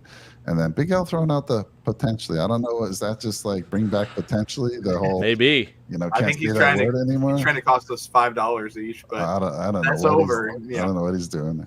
All right. Well, we still have a minute and 11 minutes. We still have, an hour and 11 minutes. We still have corners and safety. So I'm going to throw it to you, Brett, as long as you give me the thumbs up that you can do it. Otherwise, I'll throw it to one of the other guys. But first of all, before we get into the corners, give me your thoughts, Brett, on Kaiir Elam being inactive for our second week in a row. I'm disappointed. I don't know what's going on with Kaiir, and if the Bills are just giving up on him. But if you're giving up on Kaiir this early, then you might as well trade him. I mean, you got to get something out of him. And I'm disappointed. I don't know what it is. If the Bills just, maybe he's doing something off the field that you're not happy with, but whatever it is, fix it because you can't just have a guy that you're spending a first round pick on not be at least out there on the field and dressed. That's what upsets me a little bit more about this because you invested a first round pick, you invested a lot of assets in him, and I think we even moved up to get Kaiir as well. So that's another thing that I'm looking at. But if you don't want him on your team, I guarantee you he can start somewhere else on another roster. So that's what upsets me a little bit more about Kaiir not being out there. Even like DeMar Hamlin too. Like I want to see him out there on the field, and maybe that's selfish of me that I want to see him out there on the field. But I want the best of the best out there on the field, and I feel that not only Kaiir Elam is one of the better cornerbacks that we have on our roster. I think that DeMar Hamlin is one of the better safeties that we have on our roster too. So having these guys back up there would really make me happy to see them because I know they can impact the game. And that's what I want more than anything is for the best players that can put an impact on the game to be out there on the field. So that's how I feel about the situation. But getting into the cornerbacks and safeties, I felt like it was a pretty good game from everybody. The one position that I was a little bit disappointed in was Tyron Johnson's play, especially going up against Devontae Adams. That concerned me a little bit, but you like Jake alluded to earlier, Devontae Adams is one of the top receivers in this league, and he makes the best of the best look stupid out there because he can get open, he can find a way to get open no matter what play it is. So he got open on a few plays. He made him, a big play a couple of times, and he did his job. So I'm not really upset with Taryn Johnson, I just have to say that the weakest one out there, and Shiloh's going off again. She wants me off the microphone. She's telling me I'm going on a rant, so she's saying Daddy's going on the rant. So, but Taryn Johnson was the weakest one out there for me. Overall, I felt like Tre'Davious White did a good job. Liked what I saw out of Christian Benford as well, and also I thought that the Micah Hyde and Jordan Poyer, I felt like this was a little bit of a bounce back game for them too, especially in not only in the passing game but in the run stopping game too. I saw them come up and creep into the backfield as well, so I was okay with how the secondary played. Just wanted to see a little bit more out of Taryn Johnson in this game. They had 2 freaking receivers catch passes today, and 6 of them were from Devontae Adams. The other one went to Hunter Renfrow in garbage time, basically, for garbage time for us. It's basically just trying to save face for them. So, across the board, hell of a job by the cornerback unit. Listen, I understand the Taryn Johnson thing, but again, you got Devontae Adams out there. That's tough, man. That's a tough task. As far as Kaiir Elam goes, you're telling me this guy can't even play specials? Like, I don't get that whatsoever. So I'm with you, Brett. Like, either trade him or make him active. Like, let him play specials. Let him do something. Like, that's crazy to me. He's a first-round pick last year. Why the hell is he not even suited up? Doesn't make sense. I don't understand it whatsoever. And, I don't know if it's just Buffalo likes Cam Lewis better or what it is, but I guarantee you, if he goes somewhere else, he's going to make an impact out there. Because, the Elam name, I'm going to say this right now. The Elam name in the NFL is a pretty good name, too. It's not up there with the Matthews or, some of the other elite names for people like the Mannings that have been, you had Archie, you had Peyton, you had Eli. But up there is, with the Elams, pretty good name out there in the NFL. Abram Elam, Matt Elam. Now, Matt Elam, our Ravens friends probably know, he was labeled as somewhat of a bust. So I'm hoping that Kaiir's not following his footsteps. No. I don't know, man. I just don't think we've given him a shot. I really don't. I mean, you look at last year, and he was healthy and active for a few games, and I was going, okay, that's your first-round pick. Why are you doing that? Yeah. And now you're telling me that what he did in the preseason wasn't good enough to justify a spot to play this year, even to dress up? You're telling me that that's not possible? I don't understand. That's something that maybe there's some discipline issues that are going on behind the scenes that Sean McDermott's trying to correct. But like I said, you got to make a decision whether it's trade him or even release him if that's the case. There's something that's going on behind the scenes, and you got to make a decision. But you're paying for a first-round pick to be inactive. You're losing value by sitting him too. I feel like exactly. You're losing a ton of value. It looks awful for the Buffalo Bills. It's something that it's a head scratcher to me every single week. I'm going, why is that the case? Because he should be out there. He's a first-round pick, like we said, and he can make an impact out there on the field. So either trade him or put him on the active roster. Then that's the only 2 choices that you can do. Yeah, I saw Sean writing some stuff down. I don't know if he's writing some stuff because he wants to, have a follow-up here, and I think he does. But, yeah, to me, Kaiir Elam played really well for his rookie year. For the opportunities that he had last year, he made some big plays. I can remember back to that KC game where he picked off Mahomes in the end zone. That was a big game changer right there. I think in the playoff game, he knocked down the 4th down pass. I mean, whenever he's been in there, so your guys are right. There's something else going on that we're not seeing, and it is absolutely crazy. Now, the Damar Hamlin thing, I kind of get it only because Cam Lewis is a safety. I think they have 4 safeties. That's why they make him inactive. Well, he would be a 5th safety because you have Taylor Rapp, Damar Hamlin, and then Cam Lewis. Right. Yeah. So I'm saying there's 4 that they have 4 active. 4 active. Gotcha. And then you could even say Saran Neal could play safety if he has to. But Sean, what's your thoughts there? What's going on with Kaiir? I don't know. I have no idea. Honestly, can you call somebody man? Find this out for us. There's not really anything to say. They're not going to trade him because they're not playing him to get value out of him, so they're not going to trade him probably. And maybe they just they just like Benford and the scheme better. Maybe they're saving Elam till we play a team where you got to play press man like the Dolphins. Yeah. But still, even that's a waste. I mean, I hate that when people say like, "Oh, well, if it takes till year 3 and then he starts playing more, it's not a big deal because he's still young." Yeah, it is a big deal, because you wasted 2 of his years, and then you got to sign him the next year or fifth round or 5th year option him the next year. Then you're paying him a ton of money at that point. But I always said the same thing about like when they did it with AJ and Boogie. The rookie year, you didn't play him much, and then the second year is their second rookie season, and then they don't play. They're not producing as much as you'd like. And then you got to make a decision in the year. Okay, well, we're going to sign them. Well, now they got to play a big year 3, and then it's about you got to play. I always said that you got to play, and Benford's fine, but I mean he didn't have a great day in my opinion today. The Jets game, not much happened as far as receivers go. He gave up a couple big third down plays, and he was tight coverage, but maybe a guy like Elam gets in on that. At least make him active, like you guys said. I mean, I don't think it's discipline. I don't think, I never question how hard he works. I don't question his respect for authority or for coach, if you call it like that, with respect for authority. But I know he's grown, but it's like respecting your boss. I don't think he's disrespecting the coaches. I don't think anything is like that going on.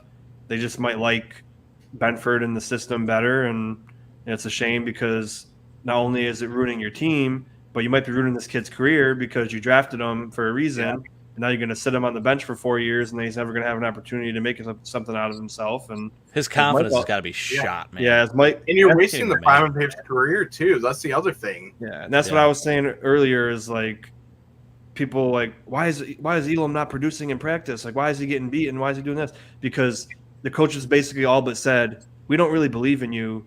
So, like, sorry, you're going to be 4th-string cornerback and you're going to be on the bench. And then how do you expect him to respond after they traded up and wasted more picks to get him, didn't even use him hardly at all in the beginning, and then he made plays. He didn't do anything to not earn playing time. And, I hate he's too handsy. Sauce Gardner's handsy, and he mastered the art of being handsy. And you should want that for your corner. And it's on the scouting team. It's on Bean and McDermott. You wanted him. You traded up and traded another team, another pick to get this guy. And then now you're just going to you're basically giving up on him. And that's really what it is. And people can say whatever they want, but they're just giving up on him flat out. And, if that was me, I'd want to trade. If I was Elam, I'd demand a trade because he's just, what's he doing? What value does he have for himself or for the team if he's working his ass off and then he sits on the bench, he gets beat out by a 7th-round pick and a 6th-round pick and doesn't even get a chance on special teams to get more playing time. And, I get the DeMar thing. I think they're purposely making him inactive because they're just like, I know you're ready to play, but let's just let also, you it's a numbers game with that. And also, no offense to DeMar, but, like, his game, I don't think it was as serviceable in the last 2 games as like a Cam Lewis. Like, he's good to run. He's good to run defense. He actually, for sure, hits that's hard, true. But as far as passing goes, I mean, he was not good in pass coverage. And I mean, like your dad's saying, trade Elam and a draft pick. That'd be wild. No, I mean, no. I want James fine. Cook now. I'm okay. I'm not taking that headache and a ton of money at that anyway. But I don't even know what you get for Elam, and it'd just be another shame to. As a person, I want him to get traded to someone else because he deserves a chance to play. And if we're not going to do that for him, then we should give him the opportunity elsewhere. It's not fair to him, and unless they have a plan, for him later on, or maybe he's, I don't know, maybe he's a little bit injured and they don't want to put on the injury report and they're being sketchy. I don't know. That's just talking. That's just talking crap. But I don't know. There's no reason for it because even from the lowest level, playing zone coverage is easier than playing man coverage, and he's really good at man coverage. So the fact that he can't play zone, it's either something they didn't notice that he hasn't got it up here, or when they were doing the pre-draft process, or they just don't want him to play. I don't know. It just really, you could talk about this for 3 hours, but there's no really answer for it besides I don't know because it doesn't make sense to me. I love it. I love it, Sean. You start out with "I don't know," and it feels like you're not going to say anything, but you had stuff in your mind, man, that you wanted to get off, Yeah, I mean, get I off feel your bad for the chest. kid. Yeah, it's crazy. It's absolutely, and I wish they would just come out and say what it is. I mean, they never do. You never hear this stuff. I wish we could figure out what the heck was going on, because I saw too many good things from that young man. He's what, six? Yeah. Is he 6'1", Jake? He runs like a 4.43. It's an How high expensive 4.3s? backup.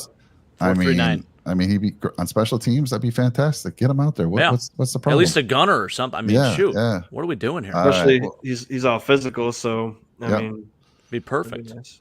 Well, we'll see. We'll keep an eye on that one. See how that develops. So again, the corners, good job. I feel.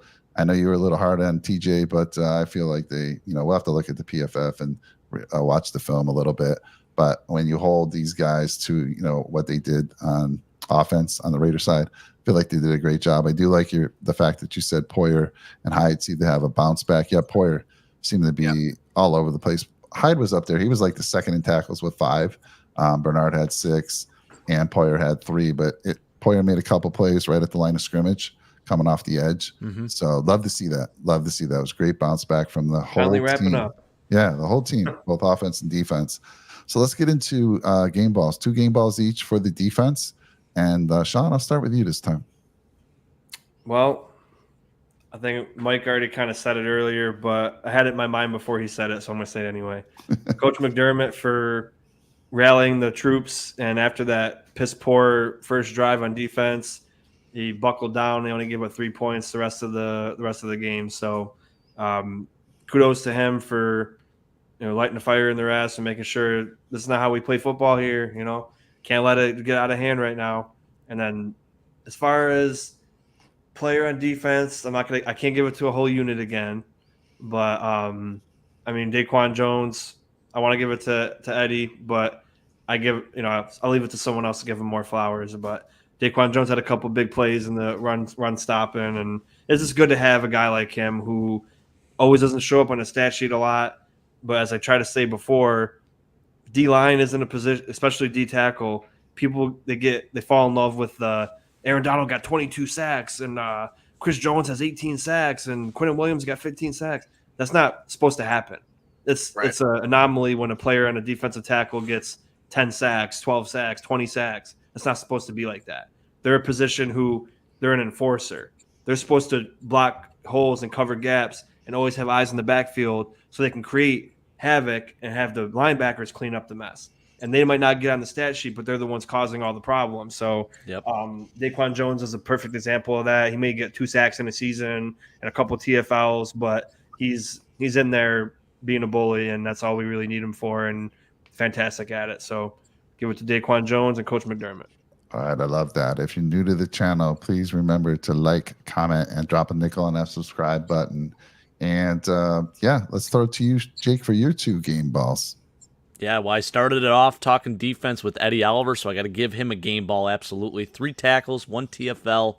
Really made a statement today. Very, very impressed with his play. So shouts out to our boy Ed Oliver. Love to see it, man. He's proven his worth, and I think this week it was way more evident than last week. I think Sean really did highlight Ed Oliver in a good way last week too. I think he actually didn't play as bad as everyone was saying he played. I don't think he played poorly at all, but today you could actually see the impact. So it was really, really awesome. Other game ball goes to Thomas Davis 2.0, aka Terrell Bernard, baby. I'm gonna anoint him right now as Thomas Davis 2.0. Maybe I was wrong on the kid. I'm still a Dorian Williams believer, don't get me wrong, but it's really nice to see him coming along, converting from the weak side linebacker to an inside linebacker position, calling plays on that defense, getting an interception today, filling gaps, making some tackles. Sure, he makes some mistakes from, every now and then, but boy, he looked good today. So just really, really happy with his play today. So Terrell Bernard gets my other game ball. All right, love it. Brett, your 2 game balls. So my first one is going to go to Matt Milano. I love the way that he played out there on the field today. And, Jake, you're exactly right with Terrell Bernard, but I felt like the linebacker play around the clock was good today. Hell yeah. Between Matt Milano, Terrell Bernard, and then you also have to factor in Dorian Williams had 2 tackles today. I don't know if you knew that, Jake. Oh, I knew. So, I saw him out there, man. It was, it was during cleanup time, but it's First all good. NFL tackles. Yep, they're still counting on the stat sheet. So I'm absolutely. okay with that. But I really liked what I saw from Matt Milano. And, I know what's going to happen tomorrow on NFL Countdown, and I cannot wait for that segment to happen because Matt Milano mossed somebody, and that is cool to say. It doesn't usually happen in Buffalo that a player does that. So I can't wait for that segment to see him on there and to get the recognition that he deserves because he's so underrated for what he does for the Buffalo Bills defense. So getting the credit that he deserves, and hopefully he gets another All-Pro level commitment, or even he's looking like a defensive MVP right now. I don't know if you guys would agree with that, but if he keeps this up with the interceptions, 17 interceptions from a linebacker, that would be incredible. Unreal. I told my dad, I said that to my dad. I said, hey, listen, he's going to have 17 interceptions this year. And he goes, no. I go, you understand he already has 2?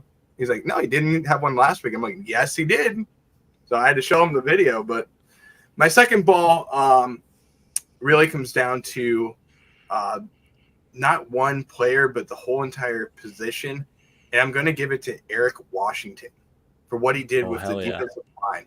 I loved what I saw from Eric Washington's defensive line, from Daquan Jones, Ed Oliver, Greg Russo, even Leonard Floyd when he was in there. I loved what I saw from them. And then AJ Epinesa stepping up as well. I loved what I saw from that group. Really good stuff. And not only what they did, but to be able to get your hands up as well and understand the fundamentals of the game and what to do in those situations. Because when you're not getting to the quarterback and you're not getting the sacks, sometimes, you kind of play that Albert Hainsworth style where you just give up on the play. And they didn't give up. They kept going and they kept giving it their all. They got pass breakups. They got into the backfield quite a bit. And they kept the pressure rate up another week in a row that they got the pressure rate up. Just didn't get home, but that's going to come. And I liked what I saw from the defensive line. So I'm giving it to Eric Washington and the new assistant head coach as well. So I'm going to give it to him. All right, good stuff here. Wump Donkey, yep, Russo's one of my game balls. He didn't get home today. Nobody on the defensive line or defense got to Garoppolo and put him on the ground, but Russo had that first assist with that interception, and his height, and he's always seemingly beating his guy. And I don't know how tall he is, but he's got a huge wingspan. Try to throw 6'6". over that. Try to throw over that, and he made the assist on the Bernard interception. So Greg Russo is one of mine. And then I don't know what is. I think he's 5'10" on a good day. Mr. Dane Jackson for using the hit stick on Madden 24 and making a fantastic tackle, knocking out that fumble. So Dane Jackson gets one from me as well. So good stuff out there, guys. Let's see here. Man, we're right at the 1 hour, 33 minutes. I hope you enjoyed your drinks. I hope you got some Loganberry out there. Hope you enjoyed some wings. You're not going to get a better deal. 50-cent wings for the last hour and a half, $1 drinks for the last hour and a half. Are you kidding me? So I'm getting drunk right now, Mike. I know. I could tell. I could tell for sure. As the show went on, I could see something going on over there. And then Sean, he doesn't even want to show his face. He's kind of like halfway in the middle of the frame. He's, over there on the side. He's drinking. He's just throwing down the drinks, Sean. It's okay, man. But listen, got to do it. We got a lot going on in Nickel City Mafia. And before I go through that, I just want to throw it over to Sean real quick to tell the folks, you already know, most of you know this, but if you're watching this for the first time, tell them about your channel, Sean, and what you got going on over there on the Red, White, and Bills. Well, as Mike said, I'm founder of the Red, White, and Bills, and we got a busy season this year. I got a debate show I just started up. Jake and Keith, Dolphin Keith, were the first contestants. Brett, and we're waiting for the next one. So Jake, you might have to go against Brett if we can't find anyone else that wants to volunteer. But you got the debate show, which is random. I'll have to figure out. I haven't got a set date for it. Got weekly picks on Wednesday with Brett. Second season of that. then the pregame show, the postgame show, and then we'll be on Nickel City Mafia on Saturdays for Red, White, and Ruthless, and just trying to put out as much as I can. And love to do film study all the time. I got lucky this week and had a job at 7 a.m. and then I had another job at 4, so I had a big gap, and I was able to do the whole 2-hour breakdown. So would love to do film videos every week. So hope at least 5 videos a week though, and 4 on Red, White, and Bills, and 1 on Nickel City Mafia, and let's just keep growing and keep winning, and then hopefully the Bills keep winning, and it's fun. We love to talk. We have to talk negative sometimes, and I hope people understand that we're not doing it because we want to be, but when there's bad things that happen, it has to be spoken about. I would love to have days like this week, like tonight, where you could talk all basically good things, or 99% good or 95% good, and just enjoy the week. But times like last week, it had to be talked about, had to be done, and they responded. So I'm happy. Yeah, good stuff. So get on over and smash that subscribe button on the Red, White, and Bills. Let me throw it to Brett, also joining us tonight. Thank you, Brett, from the Go Bills podcast. What you got going over there on your channel, and where can the fans find you? Well, Mike, I got to say this. I don't know if anybody knew this. This is my 10th show this week. And gosh, I have been really working my tail off, trying to just get as many shows out to the Bills Mafia, between working with you guys, working with Sean, everybody that I've worked with. I mean, it's been incredible. This is my 4th show today. So, wow. I mean, I did the pregame show, the postgame show, halftime show, this show now. So I'm not trying to, ask for any flowers or anything like that. I don't want them. Hannah we'll give you them though. No, Hannah deserves all the flowers. Don't get me wrong. She deserves everything. It's smart, actually man. So listen, I'm going to tell you this too. I should have said it before the show started because I'm going to get in trouble for this one. It's actually our 5-year anniversary today. Oh, hell yeah. Today. We're actually going to celebrate it tomorrow. I told her, I said, listen, if it's on a Sunday, you know how it's going to be. She knows the drill. Yeah, she knows the drill. She's got it under control. Tomorrow, I said, listen, I'm going to take all the shows off. I'm not going to do anything. I lied a little bit, but I'm going to do a show. I actually have, so tomorrow I'll have the Overreaction Monday show that we're going to talk about what happened in the Buffalo Bills game, break it down a little bit more, go into more detail of what we saw out there. I'm not going to do the all 22 because that's something that Sean does, and it's incredible that he does. But we're just going to talk a little bit more about that, do maybe a 30, 45-minute show. Then we have the AFC Summit on Tuesday. Weekly picks on Wednesday with Sean, so you got to tune into that. Thursday's an off day. Friday's a pregame show. Saturday back to Red, White, and Ruthless, and then pregame, postgame, halftime shows, and working with you guys on Sunday. So it's going to be incredible, and we might add a couple more shows in between. I also have another channel that I am trying to start up. It's a fantasy show, so I'm going to try and start that up. Hopefully this year. If not, it's going to be next year, but we'll see how that goes. I don't want to compete with Nickel City Mafia because I love everything that you guys do too. So, you guys are incredible. But hey, we're all on the same team, baby. Yeah, we're just trying, we're 4 guys that are just trying to make it in, the podcast industry. So I want to say, to Mike and Jake and Sean, I really do appreciate working with you guys every single week.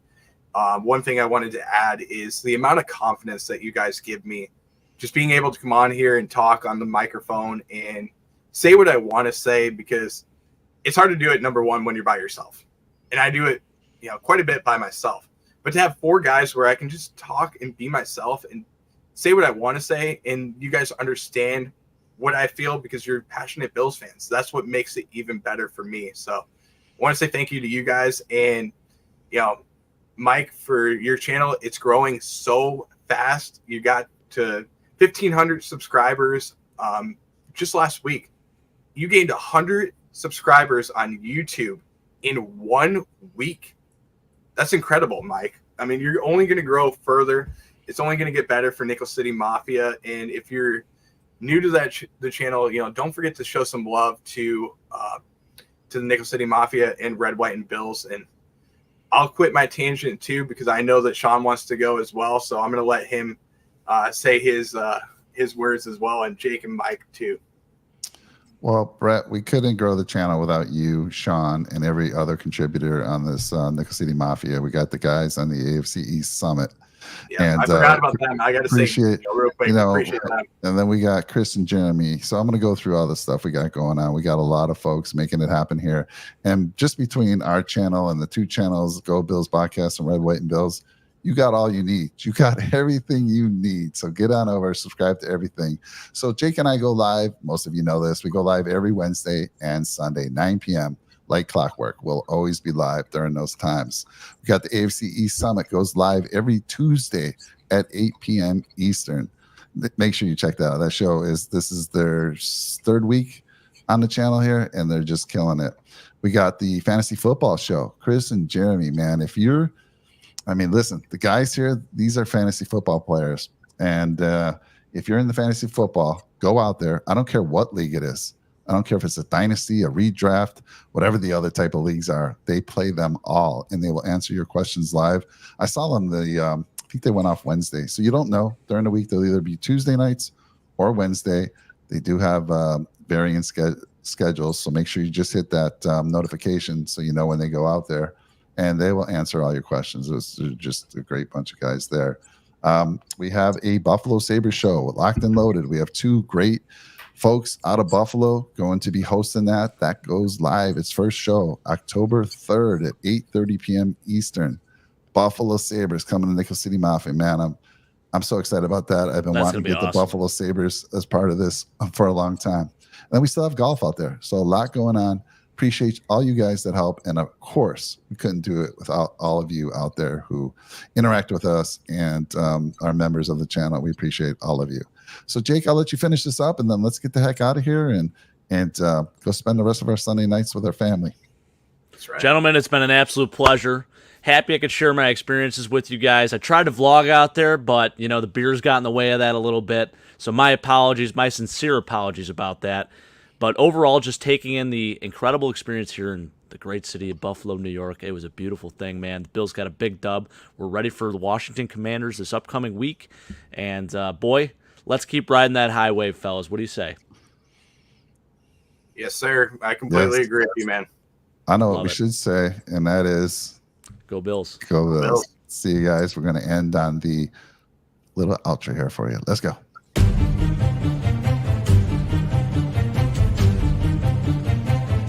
Mafia, circling a wagon, you feel me?